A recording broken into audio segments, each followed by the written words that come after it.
So welcome again to our webinar. We've decided to call it the Masterclass because it's really going to be packed with a lot of information and a lot of guidance on building a strong brand. This is specifically meant for social entrepreneurs, but not only. So whether you work in a company or an organization, or you're just interested in branding and marketing, hopefully this is going to be useful information for all of you.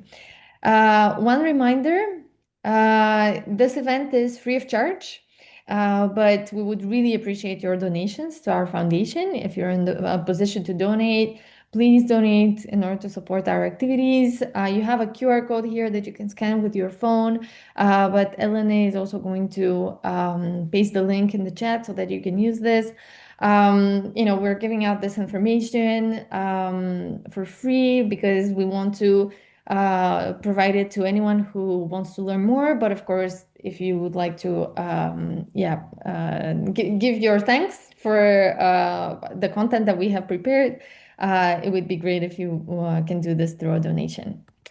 All right, so the agenda for today, I'm going to share just a little bit about me and my background. Then we're going to discuss what makes a brand strong, especially when it comes to social enterprises. We're going to talk about brand strategy. Then we're going to zoom in for implementation.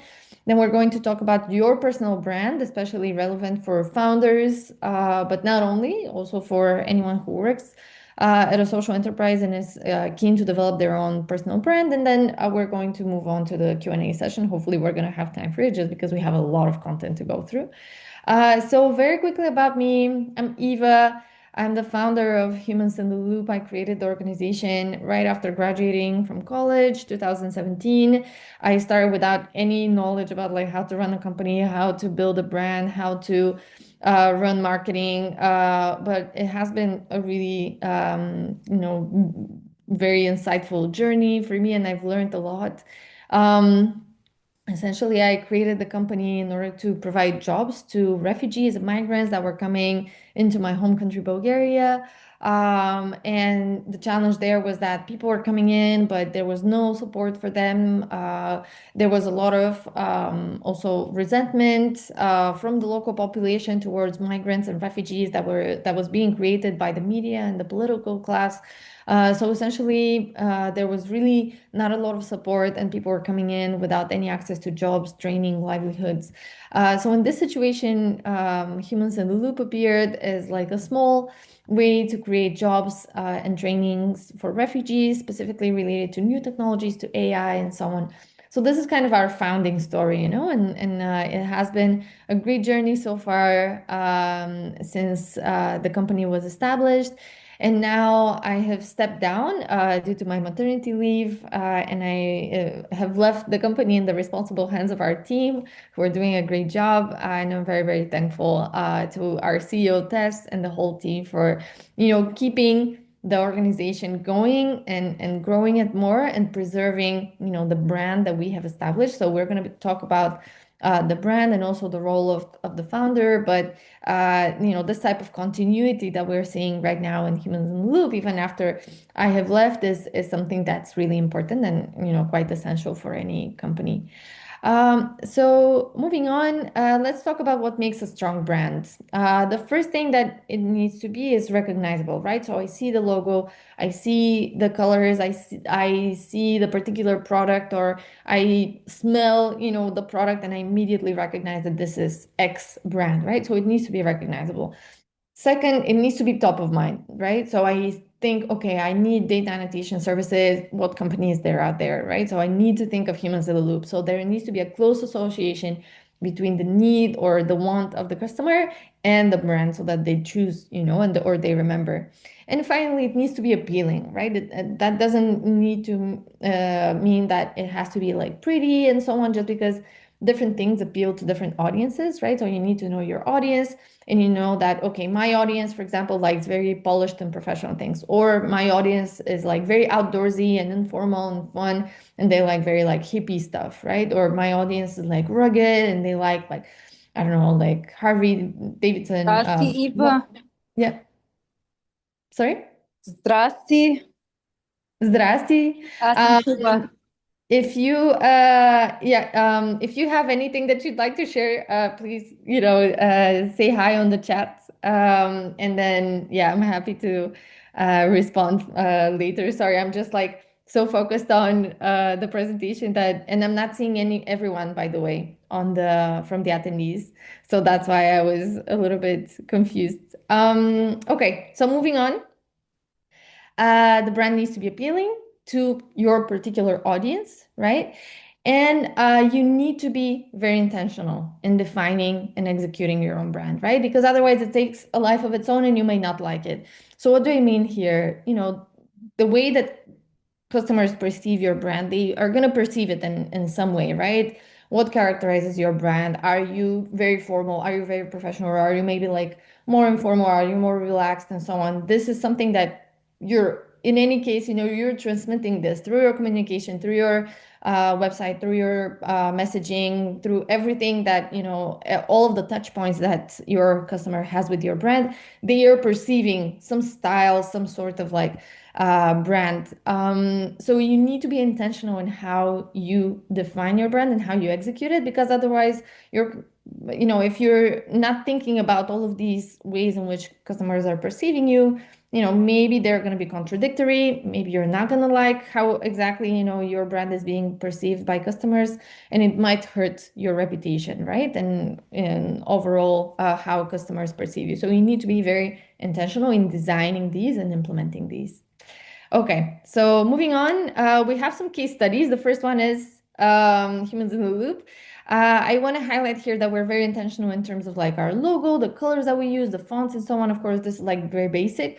And we have decided to focus our messaging on quality, right? So even though we're a social enterprise, we really focus now on quality because we have seen that this is what drives sales forward, and what convinces our customers are top quality, management and project management and quality assurance and so on. And this is what matters to our customers.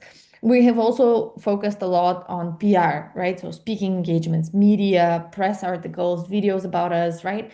This has given us a lot of legitimacy and also a lot of popularity within, the audience that we care about, which is like people who care about social innovation or AI in general. The next brand that I want to highlight is Patagonia, which is a clothing brand focused on the outdoors, sustainability, right? So this you can see in everything. You can see it in their logo, in all of their clothing, the way that they are designed, and also in the way that they govern their company, right? So they're focused on sustainability. All of their profits now go towards fighting climate change. So they're really living this purpose, and the whole brand is based around these values. The next company is called Ben and Jerry's. It's an ice cream company, very famous in the US. It was established by these two guys in the 70s, so it's really associated with like hippie culture and activism. They have like a lot of fair trade principles in terms of how they source their materials. So this is kind of their social mission, right? But they also have like very recognizable packaging and their logo and their colors, the actual like taste of their ice cream, the fact that they have like very quirky flavors and big chunks, for example. All of these things are like very characteristic of their brand. So their brand is not just their logo, right? It's also how their ice cream tastes, how their shops look, how their packaging looks, and so on. The next brand that I want to highlight, just one second here, is DuckDuckGo. So this is a search engine, which is an alternative to Google. So it has this very playful, memorable name and logo. So in this case, for example, the founders are not well known. I mean, of course we know, but they're not like prominent in the branding, right? The mascot is the center. So this is like an interesting way in which companies sometimes build a personality, without focusing on a person. They just focus on the mascot, which in this case is the duck. They have this also like memorable and playful name, and they're completely focused on privacy, right? So this is their value sell, and they have this very clear value proposition as opposed to their competitors, right? So they always position themselves against, the mainstream competitors, which is, one very clear way in which you can build your brand and your brand advantage. Another brand that I want to highlight is called Fairphone. They're an alternative phone company that gives you spare parts for your phone that you can assemble on your own, right? It's not like the iPhone that when it breaks, you have to just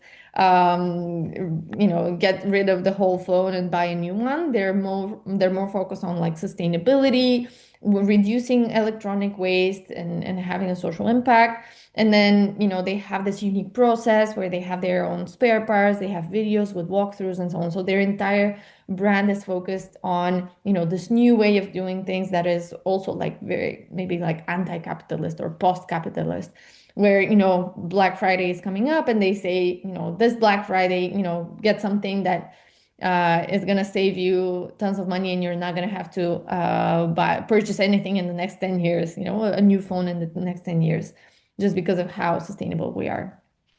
Um, and then one of the last examples that I want to highlight here is Kiva. They're a platform that crowdfunds money from donors who provide loans to entrepreneurs in different areas, primarily in Africa, right? So their branding is really focused on entrepreneurs from Africa. They have a lot of like pictures and stories of, just the personal stories of these entrepreneurs, right? So their whole brand is currently focused on the impact they're making and showcasing these stories, right?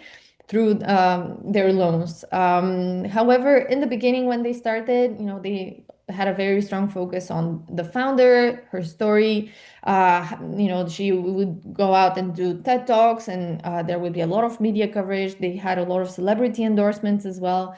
So this was a way for them to become famous. And now they've kind of, doubled down more on the actual impact and their beneficiaries rather than the founder. And the founder also, I think, has stepped down and there's another person leading the company, but they're not as prominent, right?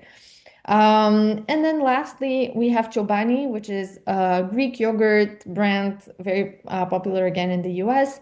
They have, this very strong product design, and their brand is actually focused on the texture because all of the other mainstream yogurt brands like Danone and so on, they have, these like creamy texture, while Greek yogurt is specifically known for being like very, very dense and very firm when you eat it. So this was, their brand's selling point, that they have like real Greek yogurt. And the founder also had this strong founding story where he's a refugee from Turkey in the US, and he, started with this really small factory that he had to refurbish completely, but he's been really great with his team as well, and he's very committed to social impact. He created a foundation called Tent for Refugees.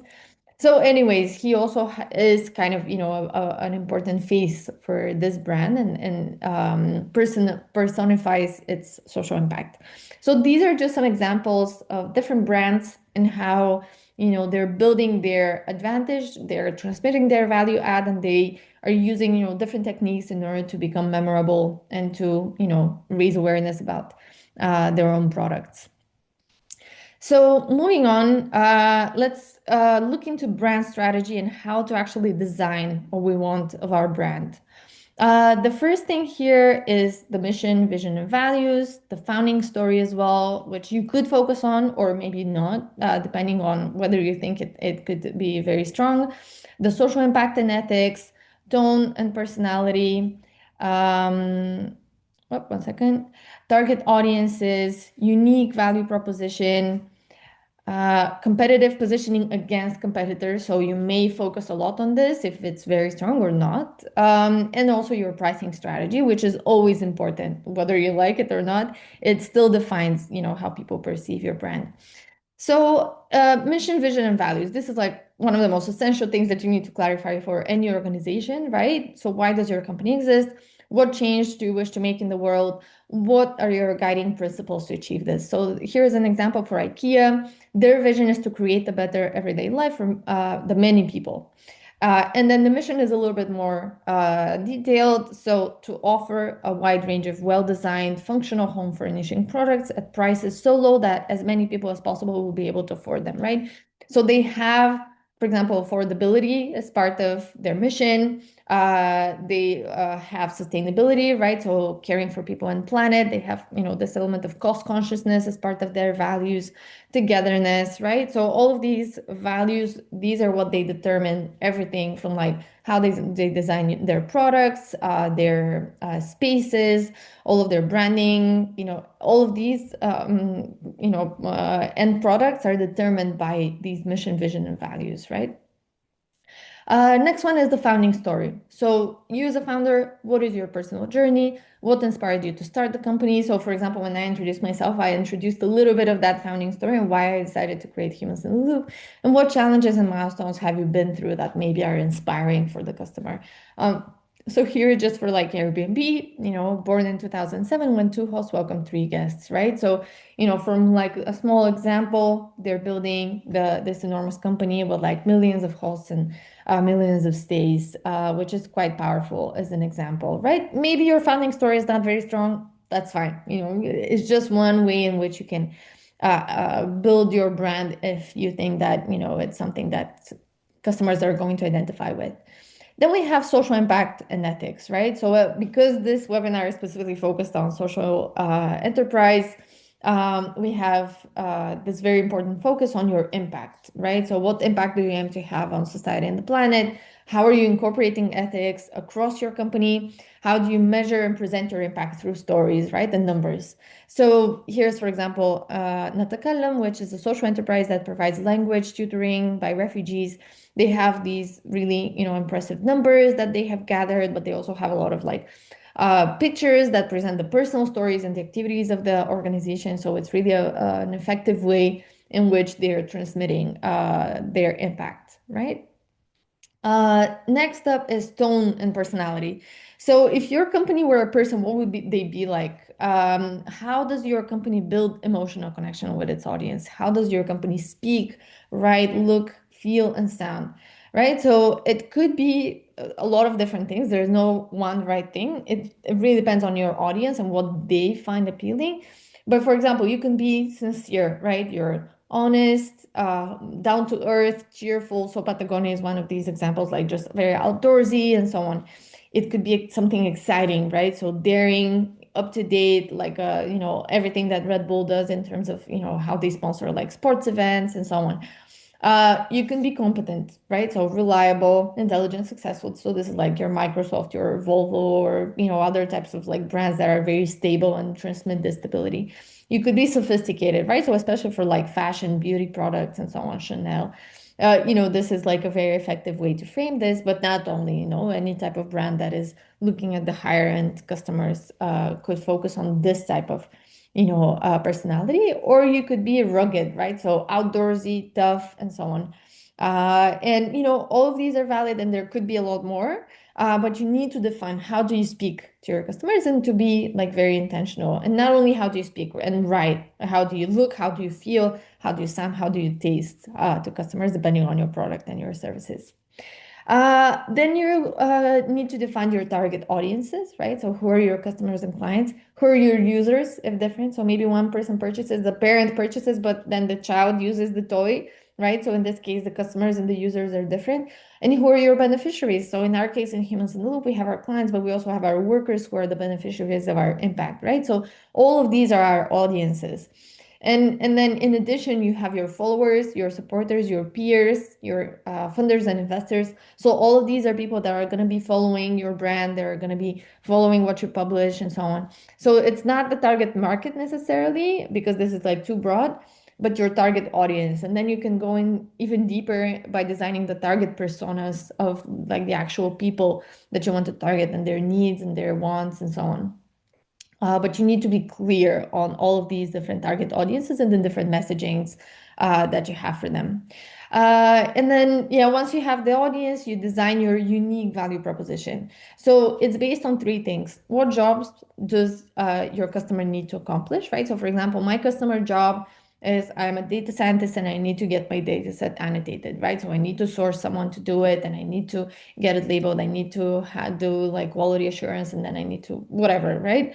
what gains do you create for your customer? So maybe, you have a very hands-on communication approach, and you're really good at project management, and you give like regular updates. So this is a gain, right? Because the customer will be happy by this continuous communication. And then how do you relieve their pains? Maybe, their pain is that their data sets are usually low quality, they have a lot of mistakes and so on. So you have a pain reliever, which is that you have like a dedicated QA team, like in our case. I mean, this is just like, an example of how we structure our value proposition, right? So you need to be clear on both the pains and the gains, and the customer jobs, the actual things that you're helping your customers to accomplish.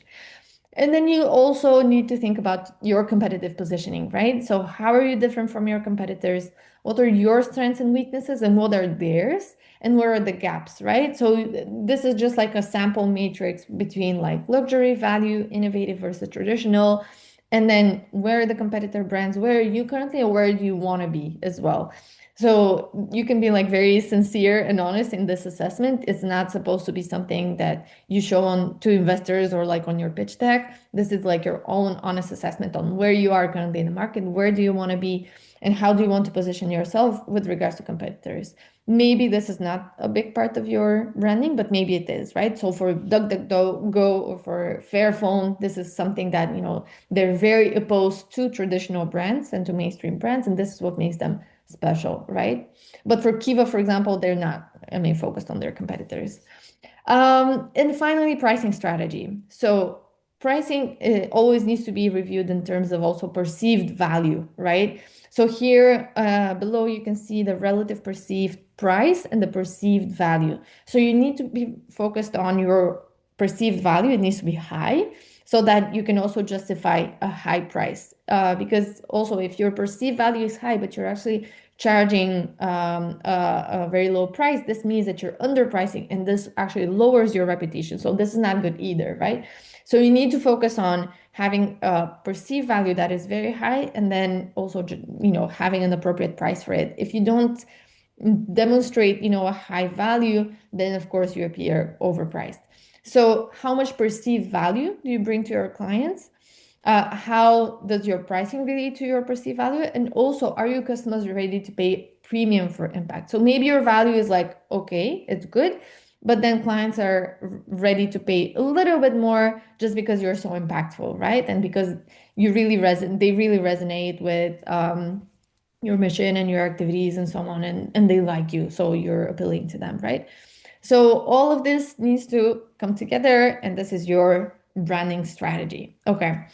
Next on, we're going to move on to brand implementation. So we have all of these like ideas and strategies, and we have done, this exercise together with our team in terms of how do we define our mission, vision, values, branding, and tone and personality and so on. Then we move on to implement this in our organization. So there are several different steps, and of course they differ depending on whether you work in an organization that is nonprofit, a for-profit company, whether it's, for example, a product company or a service company, whether you have actual physical products or everything is just like online services. Of course it depends a lot, but essentially you need to define your brand messages. So name, slogan, keywords, key messages, your visual identity, so the logo, colors, typography, your visuals, then your content strategy. So what types of content you produce, all of your templates, your calendar, your style guide for all of these types of content. Then your touch points. So you need to map out all of the touch points with the customer and go through kind of an experience design exercise for them. And then everything is compiled into a brand guide. So this is your full guide with templates and standards for how you do things as a company. So let's take the example of a consulting company, and we're going to call it Horizon Consulting, right? So this is a good name because it transmits like something like forward looking, going towards the horizon, right? So this is going to be our name. Our slogan is going to be business as usual, right? So we are focused on creating or helping businesses, grow as usual. Our keywords are strategy, clarity, and results. And then our key messages are that we craft innovative strategies that drive growth, efficiency, impact. Growth isn't look at strategy, right? So we just come together, we decide that this is going to be our slogan, our keywords, our key messages, and then we incorporate them in all of our work and all of our messaging, all of our content, right? All of these keywords need to be there in our slide decks, in our website, in our, everything, and they need to define also who we are as an organization and as a team. Then we designed the visual identity. So our logo, here is the horizon, here is, this, here are all of our colors, right? So you need to also be intentional in terms of the colors that you use and what they mean. Blue is usually like professional, and then black or, this type of green is like more down to earth or sophisticated. And then white is maybe like hopeful. There's a lot of brand associations in terms of what you want to have. Like orange is, for example, like very energetic, and then yellow is like quirky and interesting. Green is like, of course, sustainability. So you need to be intentional also in what colors you pick. You pick your typography as well for your titles, for your text, and so on. And then you also pick your visuals. What types of visuals do you want to have? The photos, what style, and then, energy do they transmit? What types of icons and like illustrations and so on are approved, just so that you can make sure that it's a consistent brand experience for your customer across like your website, your collaterals, and so on. Then we move on to content strategy. So you need to think of what are all of the types of contents that you're producing as a company. You have your website, your product guidelines and brochures, social media posts, your press releases, your slide decks, your sales collaterals, reports, your impact report and so on. So just list, everything that you're producing as an organization. You need to have templates for a lot of these, especially, if it's visual, you have your visual templates. Maybe you have, your guidelines on how to write your website and blog posts and so on, and everything needs to be consistent. It needs to have, the same types of messaging throughout. You have your calendar, right? So in terms of what you're going to publish, who is responsible for it, and so on. So this is just, how to implement afterwards all of this branding into the actual content. And you also need to have a style guide. So a lot of companies have this style guide in terms of how they speak, what types of language they use, for example, to make it inclusive and so on, but not only, right? So some companies insist we are simple in our messaging, right? If they want to be more approachable. Some others insist on being very inclusive, right? Because maybe that's part of their identity. So you need to also define how do you speak to customers.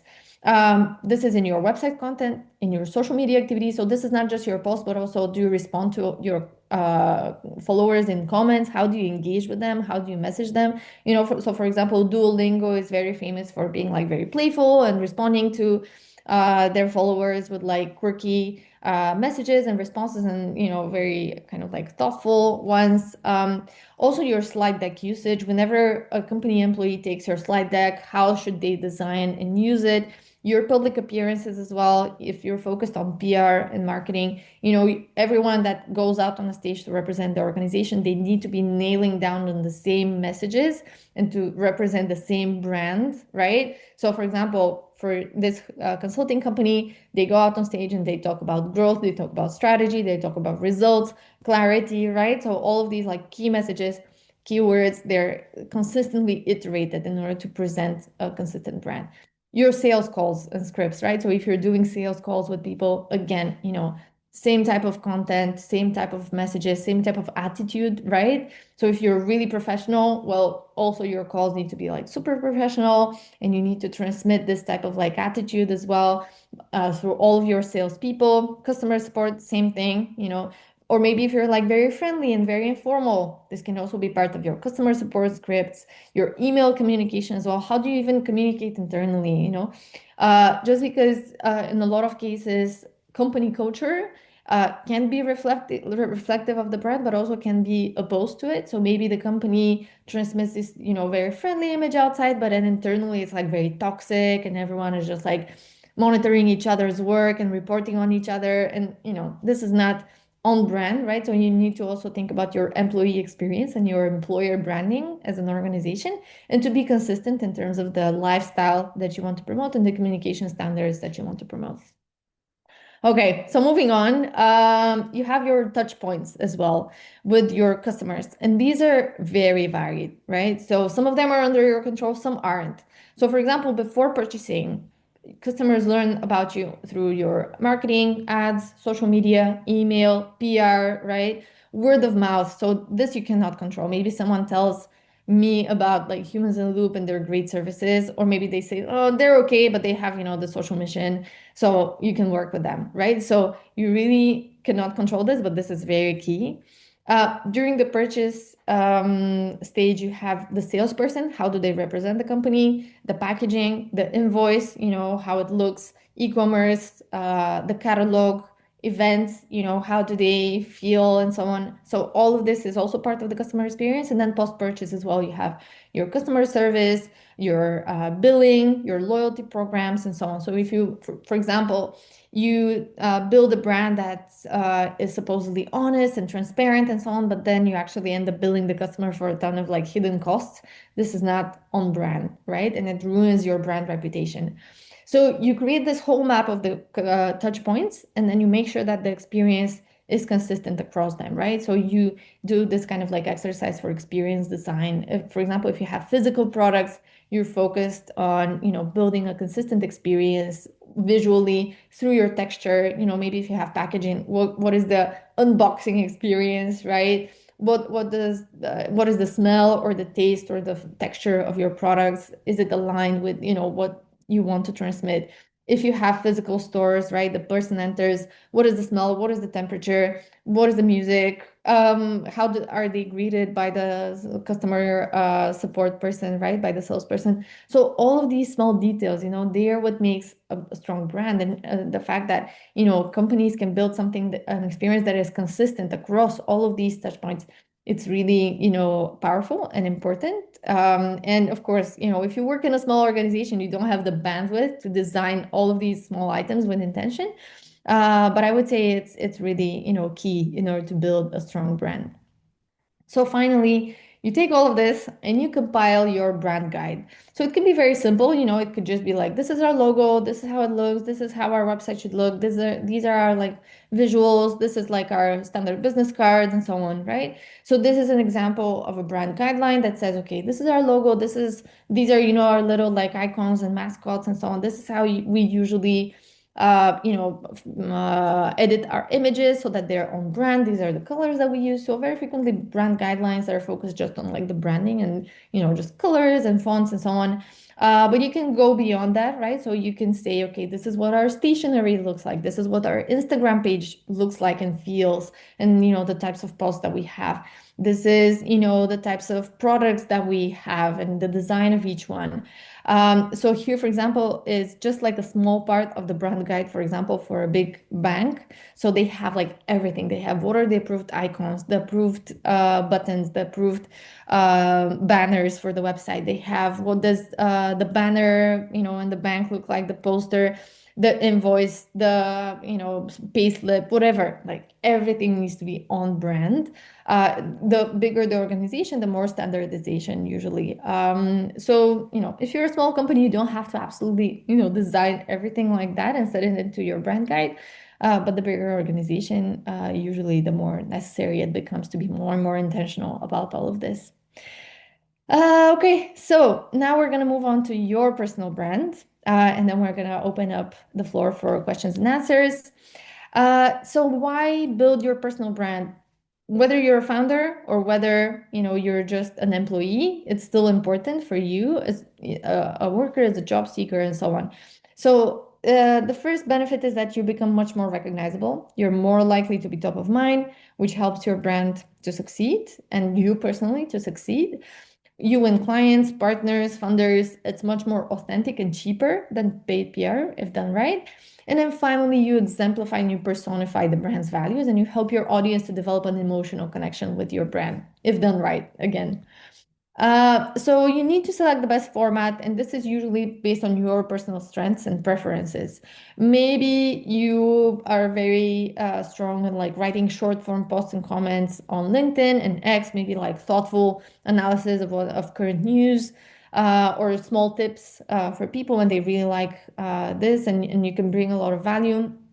Maybe you can record short form video if you're really good at like talking to the camera and sharing again, parts of your personal story or like some funny things that have happened to you or whatever it is, right? But if you're able to generate entertaining content, then this could be, the best format for you. Maybe you're better in long form video. Maybe you want to host a podcast, or you want to have your YouTube channel where you share, more in-depth analysis, or you talk about different topics in depth, and maybe that's going to be your value that you bring to your audience.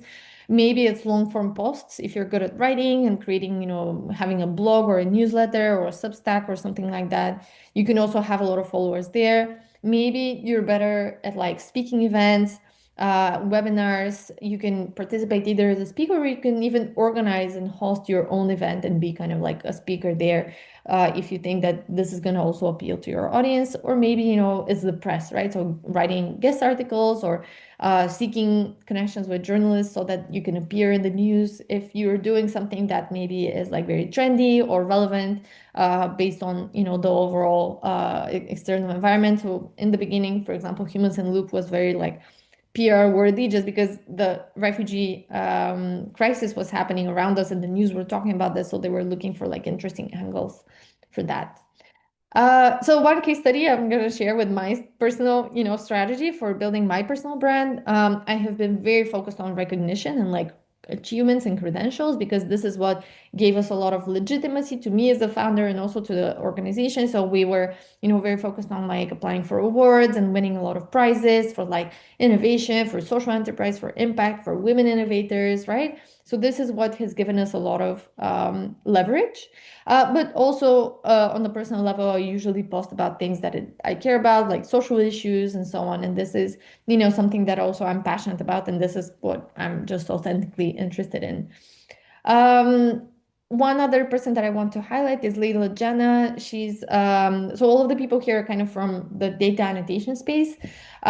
She was, this global thought leader on global poverty and how you can create jobs and help to reduce global inequality.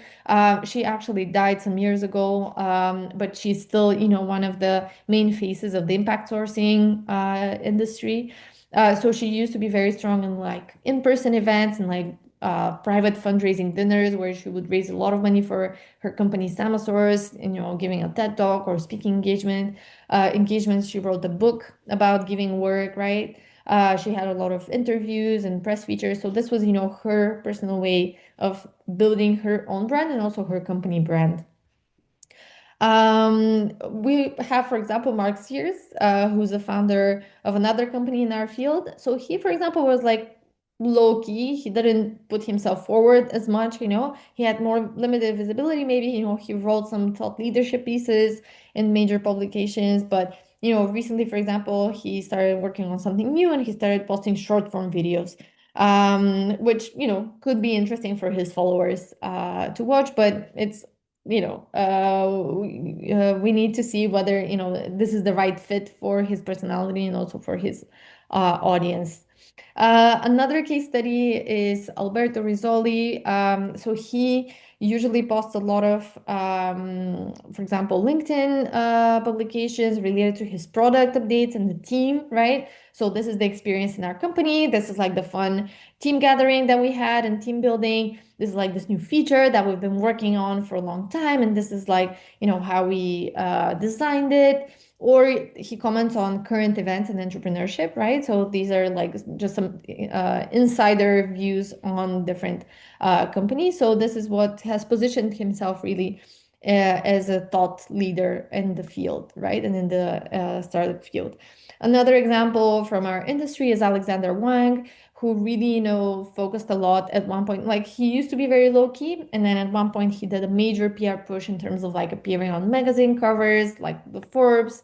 He, came out as like the youngest self-made billionaire. He did a lot of interviews. He had a lot of press attention. He hosted a lot of large conferences with very famous people who were engaged and who were speakers. He testified to Congress, right? So he had a lot of also this type of exposure, which was very beneficial for his company. And then there is also Laura Jardine Patterson, who has an organization for refugees where they're developers and they develop different websites. So she, for example, is very strong in like advocating for her company through her posts that are very authentic. She shares all of her challenges and her personal wins, and really is very open with regards to what she's going through, her personal stories, her anecdotes, selfies. So all of these, I would say, are very valid ways in which you can build your audience and build your reputation and build your platform. You really just need to find your what works for you in terms of building your own brand. Is it to create like videos? Is it to post more? Is it to go to events and to try to speak? Do you have an interesting story? Are you maybe like funny and authentic? All of these could work, right? You just need to find the best format for you. So, just in conclusion, I want to say that, it's really up to you to build your amazing brand using your brand strategy and kind of just like overall mission, vision, and so on, and then implementing it through across all of your touch points. But behind the brand, of course, you need to have substance, right? So high quality processes, user-centric products, good company governance, and so on, right? So it's not just the brand, of course, that you need to be focusing on and not have any substance behind it.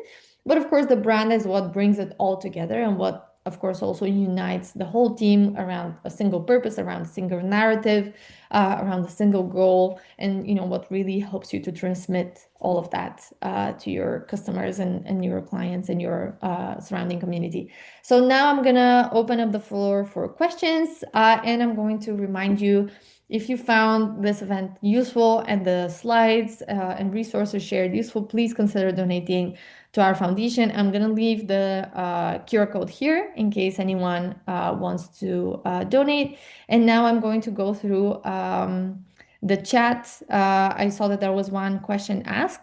And then if you guys want, you could either raise your hand and speak or paste your question in the chat and I can address it. So the question from Amir, how should a company position itself if it offers nearly identical products and services as its competitors? What strategies can help differentiate when meaningful differences are hard to identify? Ooh, this is strange. This is difficult. I agree. I would say this does not speak too well about your market, right?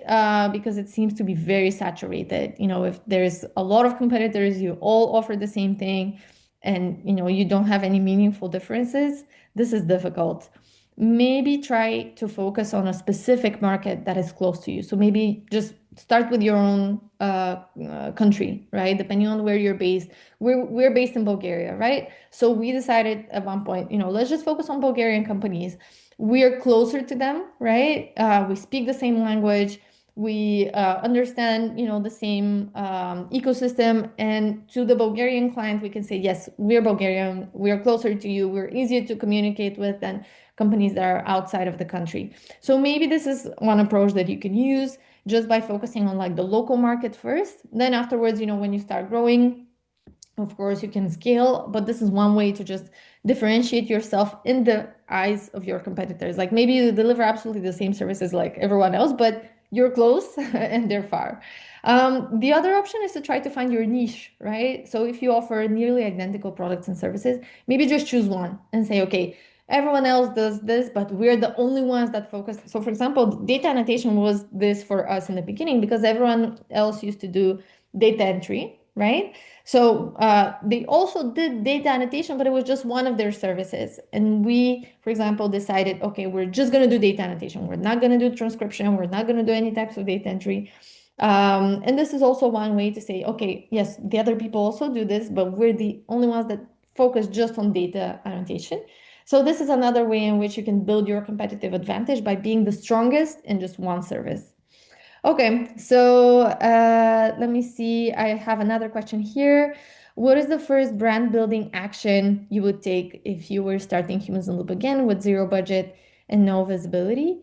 Um, I would say just defining our values, defining our strategy and kind of our mission and vision. Of course, these were like, in my head, I guess. But yeah, I would say just being more intentional about this. And then, of course, starting to speak to my audience, right? Even if you don't have the budget to like go to an event or like host an event or something like that, just asking them for one-on-one conversations. I remember I had this like PDF that I had printed out on one sheet where I just had all the information about my company, and I would go to a meeting and share this with each person that I was meeting. So this is like a great way to just build your brand one client at a time, one audience member at a time. If you have zero budget, you just ask for a meeting, you go, you present your brand, your company, you present, some collateral and so on. So I thought that this was very useful just because these were kind of like the right people. I'm seeing Tatsuro has raised his hand. So maybe Tatsuro, do you want to speak? And then I'm going to address the other questions in the chat. Oh yeah, thank you so much. So we run a social business in Tokyo, and so with most of our clients in Japan, we usually lead with service coordinating. Like they don't really focus on social impact background. So we are not really talking about like why we started this company and how we do in, for example, like a meeting. And so my question is like, if we begin working more with the clients from Europe or US, for example, and what do you think is the most effective way to communicate our social impact? And yeah, like our mission is to maximize the social impact. So I would love to know like what kind of communication would be the best approach in other areas. Yeah. Yeah, I would say it really depends on whether your social impact is convincing for customers enough so that, they decide to purchase your services just because of that, right? Maybe their main reason for purchasing your services is your quality. And maybe, that's fine. You don't have to be out there with your social impact if it's not going to benefit your company enough. The problem in the impact sourcing field is that it actually, when you start sharing about your beneficiaries, clients start doubting, oh, but these are people, what conditions are they working in? Are they actually being positively impacted by this work? It starts to create more doubt and questions rather than convincing clients to go with you. So sometimes it's better to just focus on your quality, focus on your project management, and just keep doing what you do in your social impact activities in the background. I would say for companies like Samasource, for example, it has worked very well in the beginning, but now they've also shifted to just quality technology first, making sure that to highlight that they're the experts in their field, and they have an impact section in their website, but it's not the main focus of their brand and how they speak to customers, right?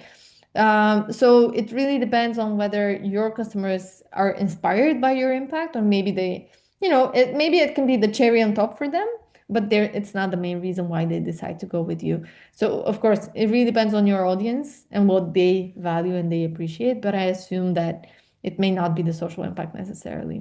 Mm. Thank you very much. Thank you. Yeah, good to see you here. Thank you for coming. Awesome. So let me go through some of the other questions. What is the biggest misconception people have when starting a social enterprise, and how do you avoid it? Well, I would say that actually, for social enterprises specifically, it's this, kind of like trade-off between quality and professionalism and being, like profit driven and customer centric versus your social impact. And sometimes, they go hand in hand, and it's great because one helps the other, but sometimes it's like you have to decide which one to prioritize in your branding and in your messaging.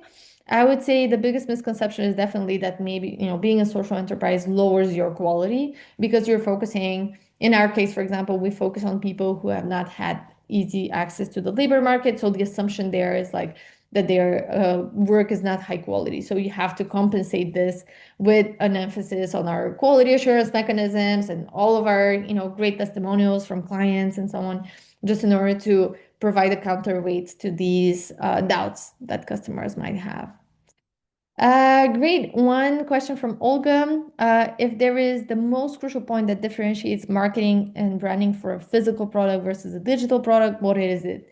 So I would say, of course, digital products, they're just on your screen, right? So the important things there is just what you see. But for physical products, it's so much more, right? So you can hold them in your hands, you can smell them, you can touch them. They're like, they have different types of experiences that you can design just by virtue of like how are they packaged, what is their scent, how much, what do they weigh, are they like heavy, there's so many other aspects of physical products that you can try to influence in order to transmit the brand feeling that you want, right?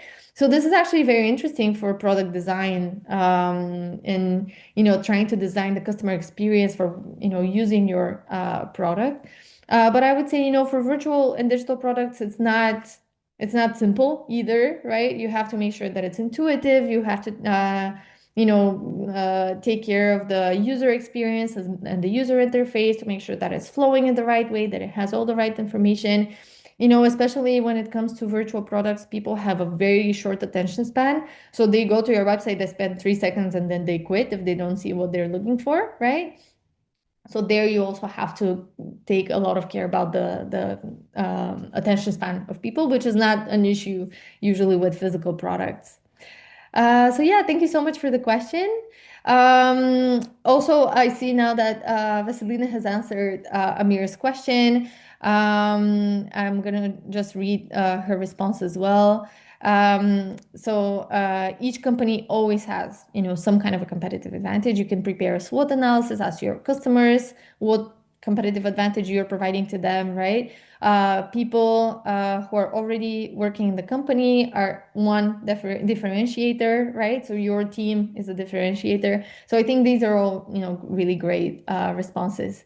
Okay, so moving on to Julia's question, how do you balance the founder's personal brand with the organization's brand without overshadowing one or weakening the other? So this is really key because I would give the example of Leila Jannah from Samasource. Of course, like her personal brand was very important for the organization in the beginning, in the early days. Same for Jessica Jackley from Kiva. They were the face of the organization. They would go out, do the TED Talks, speak to the media, and so on. And I would say that Kiva has, nicely progressed. They are still very focused on their impact, even more focused on their impact, right? Their stories, the beneficiary experience and journey, and yeah, just the photos of their beneficiary and so on, and they have expanded their impact. While in the case of Samasource, when Layla died, it was a challenge for them to maintain their brand. They had some controversy going on in terms of the conditions for their workers and repression of worker organizing, and unionizing. So it actually went in the really wrong direction for them, which is why now, they're really not so focused on their mission, but rather they're focused on quality. And, they still have a lot of big customers, they still work on a lot of big projects. But it has negatively affected them because they were so focused on their social impact, and suddenly they were being attacked in the media, in a lot of high profile articles, especially because of the working conditions for their workers, because of their big contracts for content moderation primarily, right? So I would say, it can be a big advantage. For example, Ben and Jerry's, right? Their two founders are well known through their activism, right? But they still had to sacrifice their values by selling the company to Unilever. So still, Ben and Jerry's has been, one of the proponents of social impact within this giant that is Unilever, but it has lost a lot of its personal values, right? So the founders are now no longer in the company, but I believe that maybe it was a mistake for them to sell their company, which has such strong values and commitment to impact, to this enormous giant, right? That in the end imposed a lot of its own branding and company culture and values on Ben and Jerry's. I would say the approach of Patagonia to remain independent and to create a foundation that now holds the company, and make sure that the profits are being distributed towards environmental causes. This is actually much more aligned with their impact and their vision. And the founder's, story, even though he was not that prominent in terms of their brand, but it creates, this kind of continuity for the brand without weakening it necessarily. Great. I'm gonna go through one last question. Um, by Sai, how do you decide which early opportunities to say no to, even if they could bring money or visibility to protect your mission, right? So I would say here again, the example of Samasaurus, they ended up doing a lot of contracts that were for content moderation, which means that your workers are exposed to maybe like very harmful or graphic content. Of course, these are very large contracts with major social media platforms like Facebook. They are able to bring in a lot of revenue and also a lot of salaries and wages for your workers, right? So on the one hand, they're very impactful, but on the other hand, without the proper like guardrails and protections for your workers, it can go very wrong. And this is what ended up happening, right? So while these were great opportunities for them as an organization and they brought them a lot of money, in order to protect their mission, maybe it would have been wiser to focus on the protection of their workers and to reject such contracts. I mean, someone has to do these types of content moderation work, right? This is really essential and important work. But exposing vulnerable workers to it and underpaying them can be, very risky for you as an organization, right? Okay, I see that there is one last question by Vessi. If I can share my take on the importance of the founder's personal brand across different channels for the success of the social enterprise. So yeah, we kind of touch upon this, right? But I would say the founder's personal brand can be very powerful and impactful for the organization, right? By this additional exposure, by giving people the ability to connect with you on a personal and emotional level, you can really help them to connect with the organization. We have a lot of also examples of this going wrong. For example, Adam Newman from WeWork, who has this very strong personality and was very visible, but in the end impacted the organization in a negative way, also by the bad business decisions he was taking. But really, if you have a powerful story, if you're ready to be out there and to represent the organization, then great. But if you're not, that's also fine. There's a lot of powerful brands that are built without any like major face or recognizable face behind them. And maybe, this could even be more healthy for the organization because it does not depend on one particular person and their reputation, but rather, it's a brand. Maybe they have, this very strong mascot that people really like, and that's the face of the company, right? So if you decide not to focus on the people in the organization and to remain kind of anonymous in the background, that can also be a very wise decision. So yeah, I think there is no more questions. If anyone else wants to add anything or raise their hand or share any comments or questions, Rishi, I'm seeing that you're raising your hand. Yeah. So thank you for for this webinar. First of all, it was really great and so much I get so much clear answers. So just the last, just want to ask, what will be the best advice from your side for the growing companies, especially on the AI platforms or data science, For what type of company? Sorry, data science for data or science artificial companies. intelligence? Yeah. Yeah. In terms of branding and marketing. For the growing Yeah. part.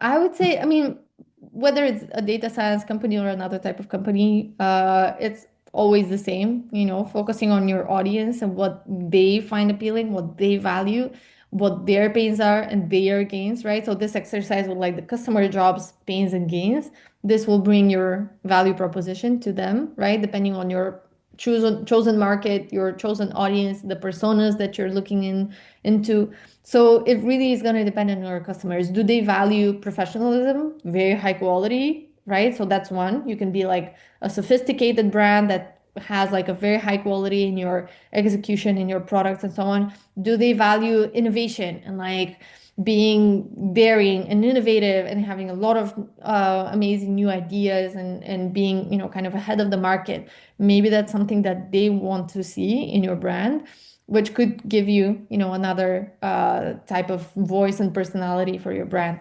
Do they value, I don't know, maybe, you know, being more relaxed, experimenting? I'm not sure whether, you know, companies would want that in an AI organization, but maybe some types of clients, right? So you just need to speak to each one of them, see what their pains are, what their gains are. How do you position yourself? Because of course, in your case also, there's a lot of competition. It's a very saturated market. So you need to really, you know, decide, okay, what is my niche? What is my niche market that I want to start with?